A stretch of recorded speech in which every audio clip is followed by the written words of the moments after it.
Hello and welcome back to the Chat Cave podcast, where I discuss and review media. That ranges from movies to TV shows to video games, and sometimes I might do books if I read a book. But if that would be the case, it'd be an audio book because that's the closest I get to reading books. Okay, manga. I read manga. I look at pictures in manga, doesn't count. But either way, I'm your host, Drinking Thomas Shoes, and today I'm discussing a game I literally just finished. But this episode's obviously going out a bit after I finished it because I've got some other stuff going out before this. And that game is Death Stranding 2 on the beach. The PS5, well, at the moment, exclusive game. If it's anything like the first game, it'll eventually go to Xbox and PC. But at the moment, I'm going to refer to it as a PS5 exclusive, which obviously was the sequel to the 2019 hit Death Stranding, which obviously was created by Hideo Kojima, the man who obviously masterminded Metal Gear Solid before getting basically isolated out of it and then booted it entirely to the point of him starting his own company and basically making two smash hit games that are killing it financially and review wise. And I would say, obviously, I played the first one back when it first came out in 2019. I was interested. I mean, it stars Norman Reedus, who obviously at the time was massive because The Walking Dead. That was the point when I was like really heavily into The Walking Dead. I mean, I've dropped off a bit towards the back end, and I still haven't even watched the spin-offs. Well, at some point, don't know when. But obviously, he was really big at that point because of that, and I was like, okay, I'll play his game. The trailer looks intriguing enough, and I mean, it's got like this all-star cast of, let's say, like Norman Reedus, Mads Mikkelsen, just to name a couple of them. And I was like, okay, I'm going to check this out. And when it came out, say, what was it, back end of 2019? Like October, November time, I think it was. Obviously pre-pandemic, and it's crazy eventually the fact that there's a lot of stuff in it that was kind of very pandemic-y. Kind of like predict. Kind of Simpsons. It's kind of the Simpsons of the video games. It kind of predicted stuff. And obviously, I remember playing it, and I was like pretty interested in it. I was pretty hooked on it. I mean, yeah, it's the basic premise of delivering parcels across continent. In the first game's case, America. Obviously, a post-apocalyptic America. And obviously, you're kind of trying to reunite and reestablish basically the US. Kind of going like from base to base, hooking them up to this chiral network, it's called. And all while, obviously, it's not just that simple. Obviously, there's stuff like the train causes problems. There's enemies lurking around that will shoot you. And you kind of, especially in the first one, you couldn't really shoot back. It was more the case of stealth was probably your best option with them, or just trying to run away. Because obviously, if you killed them, then they can cause a massive explosion. Obviously, on top of that, there's also these monsters that are lurking called BTs, and there's all these different things that add to the game to make it just not just let's deliver a parcel, which obviously it's its basic premise. So it's one of those ones where it's got a basic premise, but then there's a lot to it that draws you in. Obviously, it's got this very intriguing story that's very crazy at times, which doesn't surprise me. Especially after playing this one, when thinking back to the first one, like, okay, it's Kojima, of course, it's going to be fucking this batshit insane game. And as I say, I really enjoyed it. It had an interesting story. I haven't sat through it a second time yet. I keep meaning to. I always reinstall it, play the intro, stop, do something else, and then forget to go back and then have to uninstall it because I've installed another game. So at some point, I do kind of want to sit back down and replay it from the start. Because as I say, I remember having such a blast with it, and as soon as they announced the second one, I was like, okay, I'm hooked. I'm already invested in this game. When's it coming out? I think, wasn't it like originally November time last year it was supposed to come out? So obviously the same launch time as the first game, but it never happened. They delayed it, and I was like, okay, I'm okay for a delay as long as it does. Obviously, as long as it's not a clusterfuck like Cyberpunk. And obviously, it launched back in June, sorry. And honestly, it's a flawless game. There's no issues with it whatsoever. It's such a visual upgrade upon the first one. I mean, there's some shots, especially in the intro and the outro, when it's like panning shots across like just like the continent, showing different like natural areas, and you look at it and you'd argue that that's not an actual game footage. You'd argue that's actual real life cinematography. You'd argue that it's an actual recording, not a 3D model for a game. Like there's some of the shots are just that good. I mean, even like when the shots aren't like that, when they aren't like photorealistic, that it's still such a upgrade from that first one. I mean, they put so much effort into making this game look so phenomenal and breathtaking, which isn't surprised because a lot of this game is such an upgrade from the first one. Like the fact that obviously they added some more they added more weaponry that allows you to basically not kill, because obviously that kind of concept they've kind of taken out of it, the whole killing enemies. I mean, the only ones you really kill are the BTs, but even then, technically, you don't kill. They kind of just send them back to where they came from. So obviously, they go, okay, people like the combat, but they kind of had to craft a specific gun, whereas this one you don't. Like, any gun technically works for this, and I like that because as I said, there's a lot of areas where you've got to go and get something from obviously an enemy camp. You've got to wipe out an enemy camp, and that would be pretty redundant if you were going in there with a normal gun. So I like the fact that they went, okay, let's go more like sort of tranquilizer rounds, because I mean there's specifically a sniper rifle called the Trank Rifle, which I always use, and I always get told off by the Dollman companion, who's always like, oh, that's not got a suppressor on. I hear you. I was like, I don't care. Bang, headshot. So there's obviously a lot of weapons in this that are pretty cool, and obviously you get better leveled weapons as you go along. There's a lot more craftable in this one than there is the first one. I mean, there's like a dog mine, which is like a little robot dog that runs and explodes. I think some of the other stuff. There's a rubber pizza, which you can use to incapacitate your opponent, which is something you get from doing the pizza chef part of the story. And so there's plenty of other little things in it. And I say I like these little additions. I like the fact that you pretty much get use of a vehicle straight away, because that's the one thing with the first one. It was quite a while before you got a vehicle to actually do anything. And especially when you lug in some of this stuff, like, I don't know if I still got the picture on my phone. It's quite far back. I remember obviously playing the first one, and I had like so many fucking items that I remember just lugging it so fucking. See if I've got 2019. Lugging it such a good distance, I was like, how the fuck am I doing this? I could do something to actually carry these on rather than just my back. I can't find the picture on my phone. Maybe it's on Messenger, because I definitely sent it to someone before. I don't know where it's gone. But yeah, obviously I remember it was like essentially how I refer to it is a giraffe tower on my back. I'll keep scrolling and see if I can find it, because it is like quite a. I swear it's around this point on my phone. It's just gone photos normally. So 2019 would have been when I was. Would it be 2019 or would I was playing it into 2020? But yeah, obviously I always refer to it as a giraffe tower because it was just like such a large like stack of boxes on my back. And this game, oh yes, here we go. This obviously I went bigger than this, but this was like a basic sort of image. So if I show on my screen right now, that was like the basic like height. But I did go even higher at one point, because obviously as long as you're okay with your weight, you can kind of carry as much as you fucking want. And I remember it's like all the way up and just carrying it. And this one, obviously, the addition, obviously giving you the vehicles early on makes moments like that so obviously unnecessary, and just you fly through, especially if you're using the Jeep, obviously the truck you can get in the game, because you get the bike and get the truck. Bike is good for obviously if you want to go quick, but you can only carry so much. Whereas a truck, you can carry a lot more, and you can upgrade it a lot more. I mean, you can add turrets to it.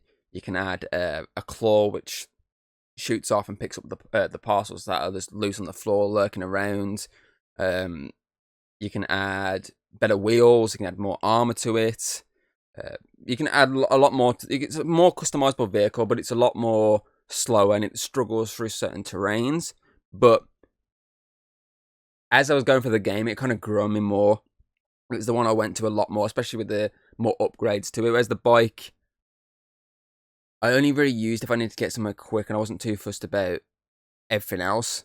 If I was trying to like actually just lug a lot of shit, the truck kind of grew on me, which just is weird because when I first started playing it, when I first started getting the vehicles, the truck was like the one I was going, I'm not really using that. I prefer to use this bike. It's a lot better.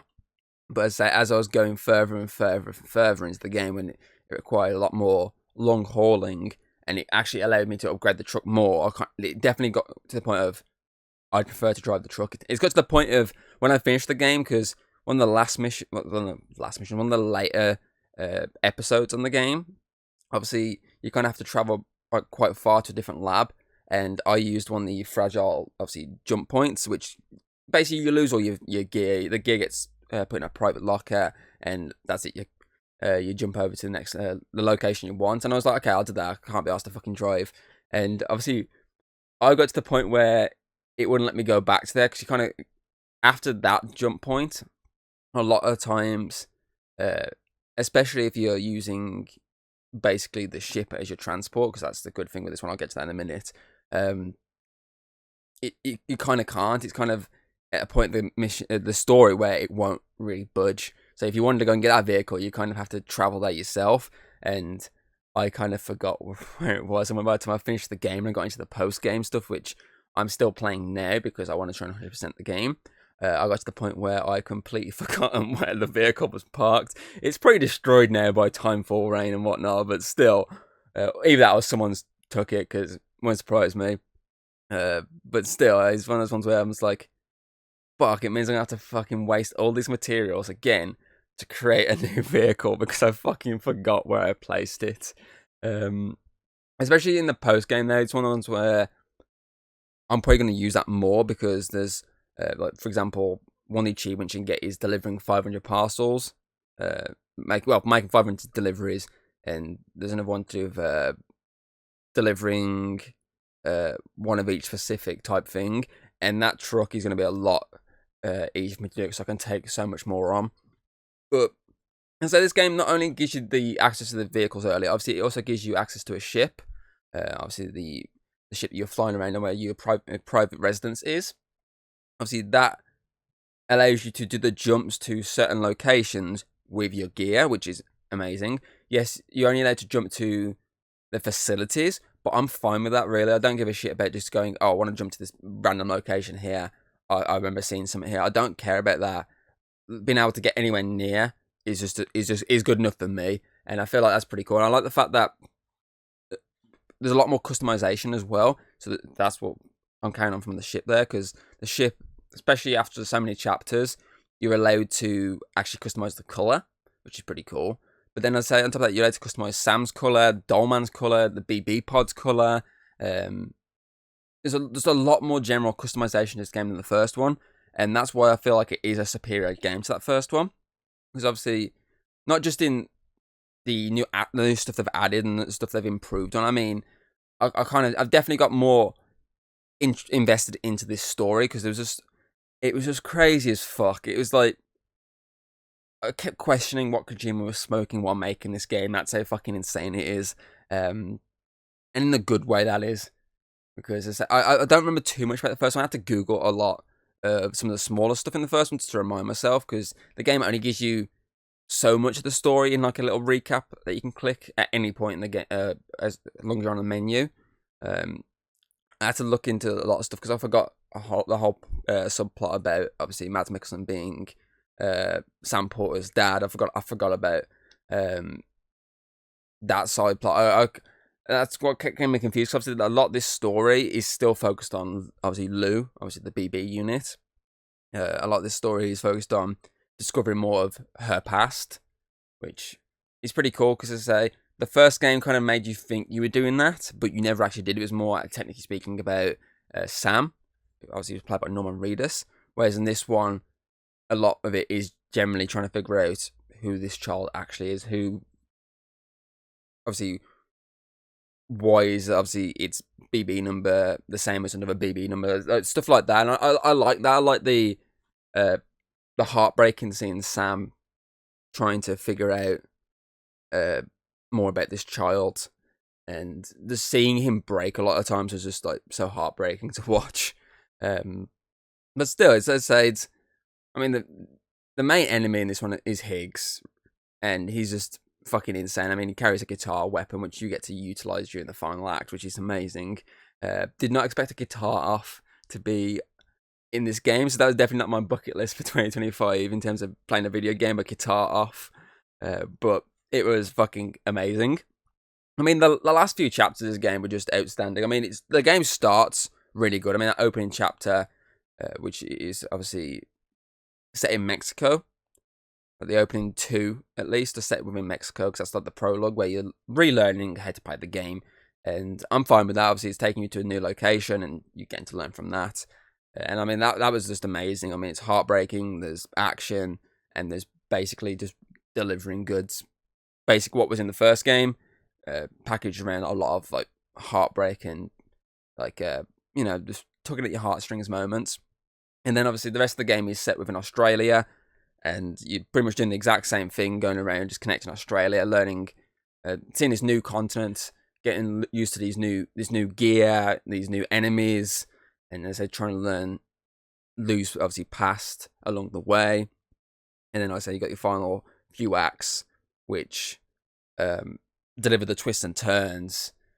Obviously, jump you between Australia, Mexico, and the beach, and then obviously all leads to like this, obviously the big reveals basically. And I was generally like, my jaw was dropped during those last few chapters. It was so amazing to watch. Both the visuals and the story development was so good. I mean, the story over the course of the game, when you get these little story moments, are amazing, and they're obviously always packaged around like these big action sequences or just these like huge reveals. I mean, there's one scene which I think is probably my favorite scene in this game, which involves the character Tomorrow, played by Ellie Fanning.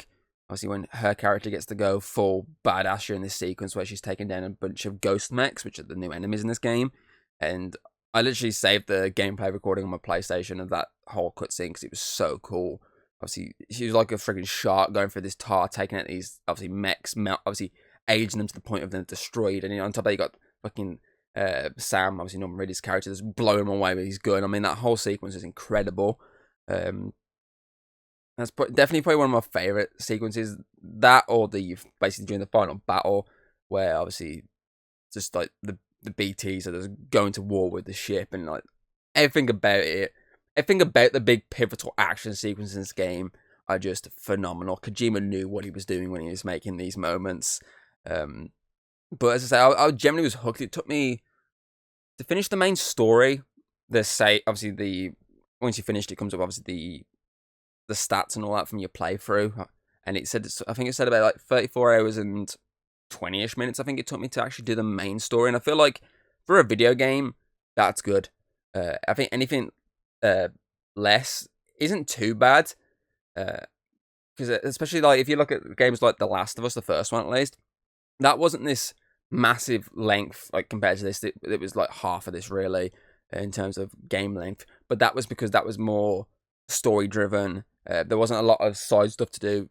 Obviously, the side stuff you were doing was on the quest to the next point of the story, whereas there's a lot of deliveries you can do, there's a lot of stuff you can do that isn't part of the actual main story, and I feel like that, and the fact that you're pretty tracking through basically worse terrain than in The Last of Us, that's what kind of drags this out even longer. So I feel like 34 hours to finish the main story, I feel like that is a decent place for a big level game like this. I mean, it's a game that cost me what, 62 quid I think it's cost me. I got it from H&B, which they fucking still haven't sent me my pre-order bonus. But I'm not too fussed. I can't even remember what the pre-order bonus was, but I'm guessing maybe they just took the pre-order bonus off. That's why they never sent it. But I think it was like something to do with his suit. I think it was like just some like cosmetics, and I'm just like, I'm not that fussed about them, but I wish you would have given me them. My nose won't stop itching. This is why I keep itching my nose. I apologise. But still, I say I think £62 it's cost me. So I think Amazon was like 70 quid. And I was like, okay, I'll look around, and then literally I found it on fucking HMV for like nearly £10 less. And I was like, well, I'm going with that. And as I at the time, I thought there's a pre-order bonus, so I was like, I'm definitely going with that for the pre-order bonus. And sadly, there wasn't. I mean, I didn't even get to play it on launch day, which was annoying. It didn't get delivered till like 6 p.m. And by that point, I was in my before work nap, since I didn't get much sleep that day. Because I was at the point of, well, I didn't get much sleep. That would have been the perfect day to install it and play it all day. But it came at 6 o'clock. By the time I woke up, which is about, what, 9-ish, obviously I put it on to install, and by the time it installed, I was pretty much ready to get to work, and I was like, I think I had about maybe an hour, half hour to an hour before I needed to get to work, and I was like, I'm not sitting there for a half hour to an hour to play this. I want to at least chuck in a couple of hours on my first sitting, so I didn't get to play till, I think it was the following day. I didn't get to chuck it, I think it was before I went to the cinema. What did I go and watch? Whatever come out the week Death Stranding 2 come out. Maybe Megan 2.0 was that day? Maybe. I can't remember. But still, it was just one of those ones there. I was pissed off that I didn't get to play it on launch day, but I'm not too pissed. I was pissed at the time, but now I'm sitting there going, I'm not as pissed as I was back then, because as I say, I've put plenty of hours into it over the course of the past couple of weeks. Well, 34 hours to be specific, and I'm definitely going to be putting probably another 10 plus hours into it to just do the side stuff, because I really want to get the platinum on this one, because I was looking at the platinum trophies on it, and I was like, they are pretty achievable. It's not like one of those games where there's stuff in it and you go, yeah, that's going to take a while to get. I mean, the one that's probably going to take a while really would be the deliver 500 packages, but I'm already at about 200, so I'm almost at the halfway point of that. And now that I've finished the main story, and that I think it's like it comes up at the end saying about like the enemy threat's gonna be not as bad, so the delivering part's gonna be a lot easier. Now that's in place, it's gonna be so much fucking easier just to razz around this place and do all these deliveries. Sorry, it was just a cut there, because I just realised as I was fucking doing this, I was like, I didn't actually check see if it was registering the microphone. I mean, it is on my OBS, it's definitely registering it, but at the same time, I know from fucking past experience that it says it's registering it, but in reality, it's switched to the webcam. But it's fine. So I don't know what made me just think of it just. But still, I say it's generally it's a toss up really for me at the moment between this and Split Fiction as like my game of the year. I mean, there's still plenty of other games to come out this year that can definitely, well, one specifically that could give it like a good run for the money if it comes out and it's perfect, and that's Ghost of Yotai, because I mean, I absolutely love Ghost of Tsushima, but at the moment between this and Split Fiction, it's such a toss up. I mean, I've definitely had more hours out of Death Stranding 2, but I feel like I definitely had a lot more fun with Split Fiction, because obviously the co-op aspect, and it was just like, there's a lot of fun within that game. I mean, it's designed to be a fun game, whereas this is designed more to be one of these big story-driven games where, realistically, yes, you're there for you're probably there more for the action, the story, than the delivering part of it. So it's one of those where it's a toss-up really between this and Split Fiction of which is the better game. At the moment, I'm just edging Split Fiction, but that could all change. I know what my mind is like, but still, I say there's just so much to generally like about this game. I say from its story, from its characters, from its basic upgrade to the first game. I mean, I'm just generally blown away with how much they've improved upon that first game. That I've looked at it and gone, okay, we change this here and there, and we can basically make a much better game. And don't get me wrong, first one ain't fucking standard. I mean, I remember doing a Satisfactory game with when me and James did the Satisfactory gameplay way back in 2020 into 2021. I remember obviously one of the early episodes we were doing like top 10 video games, because we were just trying to think of stuff to talk about. And I remember obviously I had Death Stranding on my list of top 10, and I remember James just being like, "I see you're into that kind of weird shit," and I was like, "Wow, it's a good game." But I say for me, this one definitely goes that next level. It definitely improves stuff from that game, and it brings back features that worked, and it adds new features that will make it work even more. Just trying to think what else to say, really, because I'm just blown away by how good Death Stranding 2 is. It's definitely, that and Split Fiction definitely going to be up there for Game of the Year this year. I'm interested to see who gets it, because obviously Death Stranding 1 didn't win Game of the Year because it was, was that Dark Soul like game. I can't think what it's called. It's the one that did. Oh, that was coming out before Elden Ring. It was like no, it's fucking gone. Well, I can't remember what that game was called. I'm just gonna Google 2019 Game of the Year. 2019 Game of Thrones. And I realised I just didn't even type 2. My fingers hit 30. Sekiro, that was it. Obviously, that beat Death Stranding to the awards. So it'd be interesting to see if it gets it this year. Because I say it's up against, at the moment, Split Fiction, which obviously was from the developers who made It Takes Two, which obviously won the Game of the Year back in 2021. Plus, you've also got that, is it called Exhibition 33 or whatever it's called, which is supposed to be a really fucking good game. So I think at the moment it's like more likely between these three over who claims Game of the Year. I think Split Fiction is definitely probably going to grab the multiplayer game, or at least the, what it classes family game, because did It Takes Two classes family game? I can't remember. But it's got a good shout, Death Stranding 2 as a narrative, because I can't remember if it won narrative, the first one won narrative or not. It's definitely probably going to win soundtrack, because the soundtrack is phenomenal with this game. There's some really good pieces of music, obviously, that are both just made for this game, and obviously other artists' music. I mean, they do the BB song a couple of times. I mean, Troy Baker gets to sing a rendition of it, which is pretty cool. I mean, I could have done without them playing the song Raindrops Keep Falling on My Head over and over again. Every time I thought I got it out of my head, it got stuck in my head again, because it just randomly started playing again at a later point in the game. And it was just like, stop playing that song, Kojima. It's getting stuck in my head even more now. I mean, I thought I got through it, and then like one of the last shots of the game before it jumps to the basically the post game shit. It just started playing again. I was like, no, stop it. Stop it. I mean, there's a whole mission where you have to go back to your bunker, obviously in Mexico, towards the end, because you need you need something to help you get to a specific beach. And when you walk into the bunker, obviously the record player starts playing the song. I'm like, for fuck's sake, stop it. It's stuck in my fucking head already.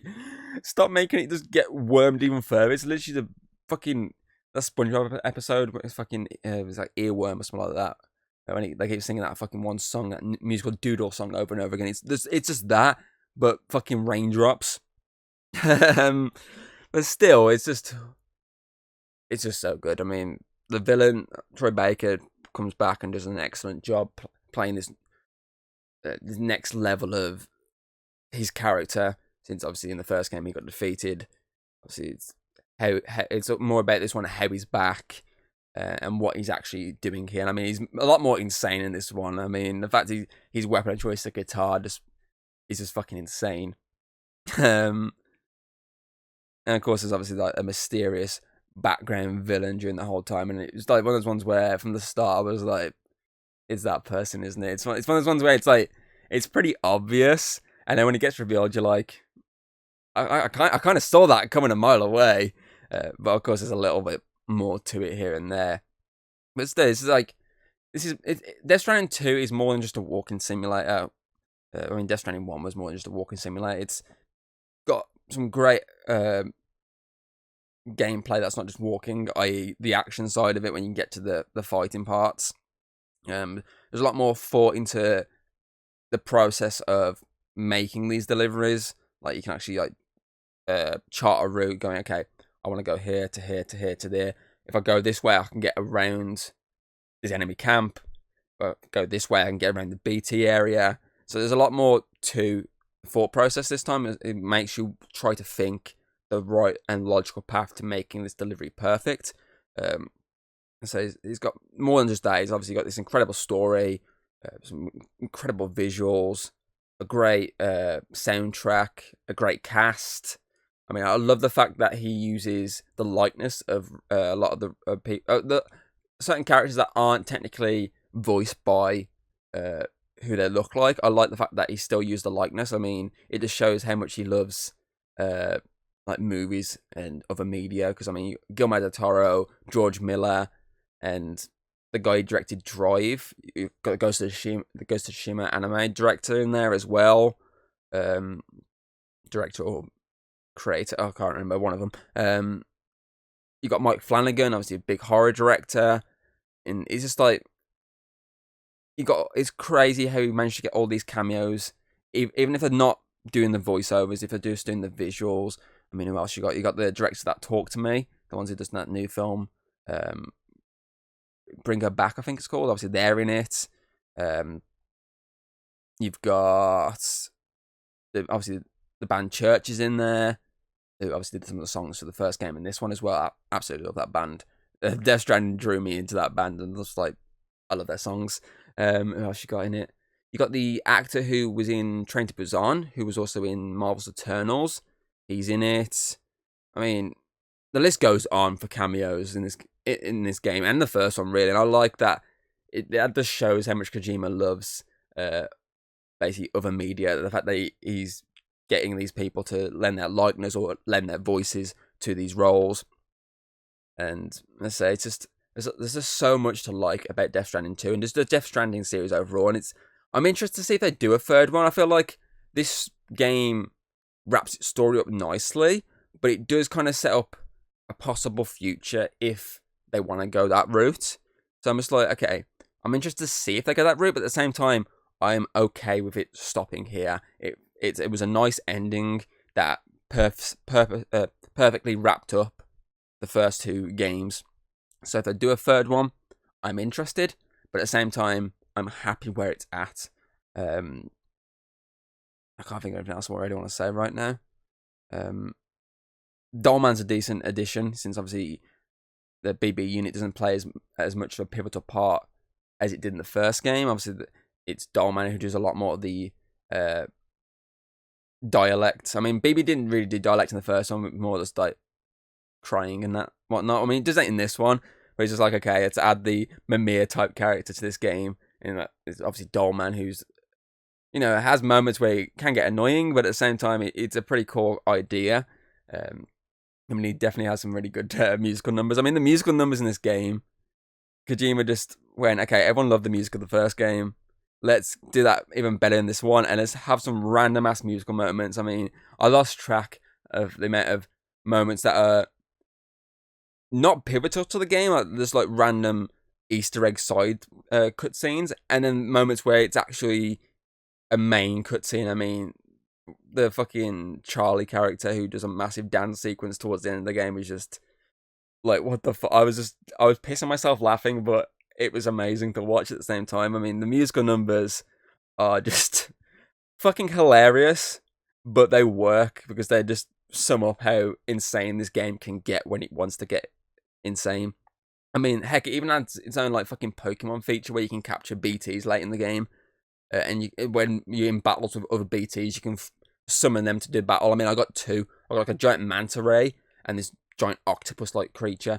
I want to try and get the big cat ones as well. So I want to try and get a third one at some point. So like features like that are just really cool inspirational moments from other clearly games. In that case, like Pokemon and other like capture type monster games, and utilizing them in this game, which you wouldn't think of like to do, is just sums up the fact Kojima is like thinking he's doing a Charlie from Always Sunny. He's got this massive board, like there's so many steps ahead of ideas that you can do with these games, ideas that you wouldn't normally think of adding into a game like this.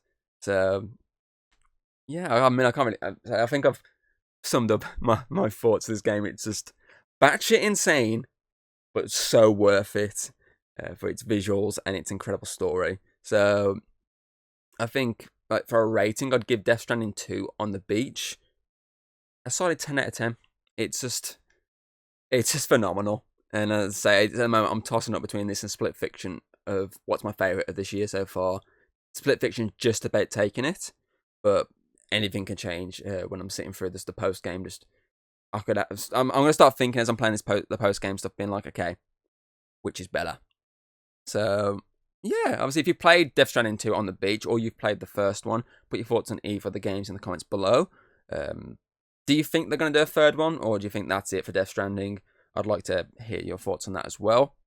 Obviously, you can check out the podcast on Spotify, Apple Podcast, Audible, etc., etc. Obviously, you can check out the video itself on YouTube, along with all my other gaming content.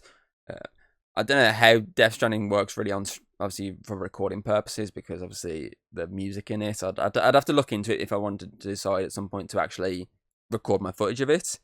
But at the moment, obviously, I'm playing through Assassin's Creed Unity, so you can check that out along with, I say, all my other gaming content. Obviously, you can check. Don't forget to check out the Split Fiction review Alex and I did. Obviously, that was my recent gaming review. Don't forget to check that out, and the gameplay we did on the actual game. So that's all there for you to check out. But other than that, I can't really think of much else. I do hope you've enjoyed my Death Stranding 2 review, and I'll see you next time. Goodbye. If you like what you've seen, don't be afraid to throw us a little like and subscribe. That's always very appreciated over here. And, well, I'll see you on the next video.